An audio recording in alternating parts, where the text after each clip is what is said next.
Isa ang Yamaha YTX 125 sa madalas nating makikita sa kalsada, lalong-lalo na sa mga tricycle. Dahil bukod sa mura, ay matipid pa ito sa gasolina.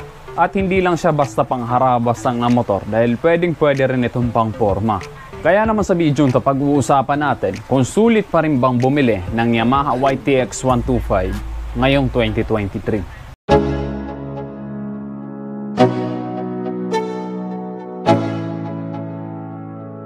Yo, yo, I'm like an addict, do I gotta have it. I ain't even playing, got a really bad habit. If it moves, gotta grab it, fuse like a magnet. Lose, won't have it till I'm doomed in a casket.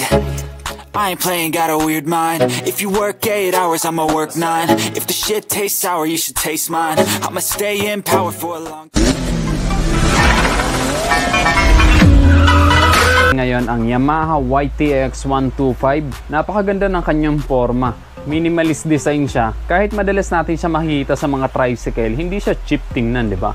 Pwede siyang isabay sa mga nauusong motor ngayon. Pwede siyang pamporma.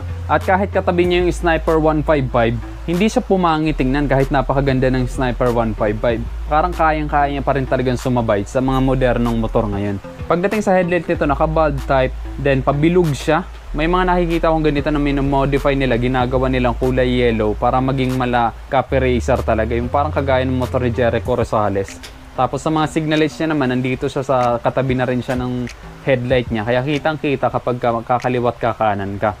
So dito pa lang sa harapan niya, maganda na yung kanyang formahan. Very classic.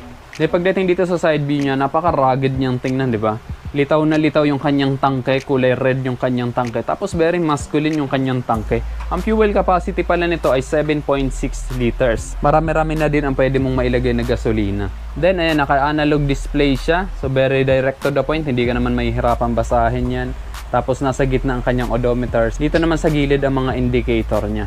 Tapos sa susuyan niya, wala pa siyang shutter lock, bali manual lang siya. Tapos pagdating sa mga switches, dito ang kanyang high beam and low beam switch, signal light switch, busina, tapos ang kanyang choke dito sa bandang ibaba. Ayan, ang kanyang choke para kapag ayaw umandar, gamitin mo lang yung choke. At ang maganda dito, mayroon pa siyang passing light. So pag mag-overtake ka, pwede mo yung magamit. Sa kabila naman ang kanyang push start. So bukod sa kanyang push start, meron din tong kick start. Para kung sakaling pumali yung baterya mo, hindi ka magtutulak. Pagdating naman sa gulong nito, naka-tube type pa ito. Hindi pa ito tubeless. 3.17 ang sukat nito. Tapos ayan, naka-rim siya. Sa kanyang suspension naman ay naka-telescopic fork. Then sa braking system nito, naka-drum brake pa dito sa harapan. Then dito nakapwesto ang kanyang busina sa gilid. At ito may nakalagay dito na YTX Super Gas Saver 125. Then ang fuel consumption nito ay 60 km per liter. So talaga makakatipid ka sa gasolina. Lalo na napakamahal ng gasolina ngayon. Then pagdating dito sa kanyang passenger footrest, ready na siya pan tricycle, oh, 'di ba? Pwede na sa naka-side view na upo. Tapos sa suspension dito sa likod, 4 ang kanyang suspension. Kaya kahit marami kang karga, kayang-kaya. Then sa gulong dito sa likod, ganun din. Same lang din sa harap, 3.17 at naka-tube type. Sa braking system dito sa likod, naka-drum brake din ito. Then yung kanyang muffler, meron na rin siyang heat guard. Hindi siya kagaya ng mga lumang motor na walang mga heat guard yung muffler. So kahit madikit ka dyan, hindi ka mapapaso. So dagdag safety na din yan. Tapos meron pa siyang carrier para kung marami kang dala-dala, yan, pwede mong itali dyan sa carrier mo. At mahaba yung kanyang upuan, no? Madalas nakikita ko yung mga ganitong motor, madami ang naisasakay. Kahit 5, kasyang-kasya dito. Pero syempre, hindi recommended yung ganun.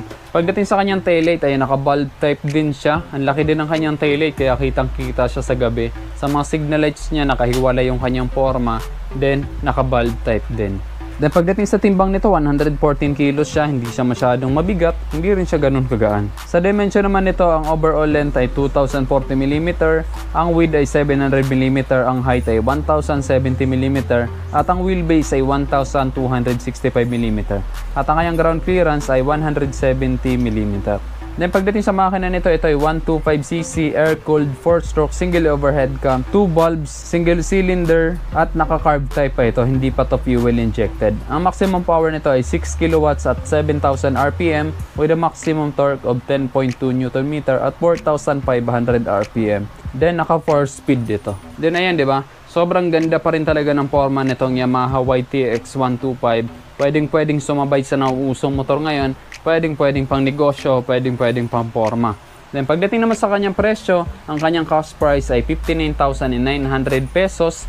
Then pwede mo rin siyang i-avail ng installment, magda-down ka lang ng 3,300 pesos. At ang magiging monthly amortization mo sa 36 months ay 2,588 pesos.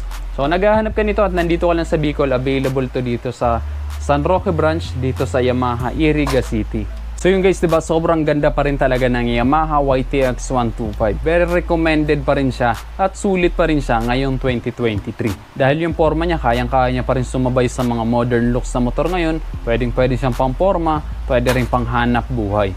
Kaya guys, ano masasabi ninyo dito sa Yamaha YTX 125? I-comment nyo na lang sa baba at kung nagustuhan mo naman ng video to, just hit like. Kung bago ka na sa aking YouTube channel, huwag kalimutan mag-subscribe. Click mo na rin yung notification bell para sa mga susunod kong video ay updated ka palagi. Yun lang guys, hanggang sa muli, ako sa Rosgo TV. Ride safe always and God bless.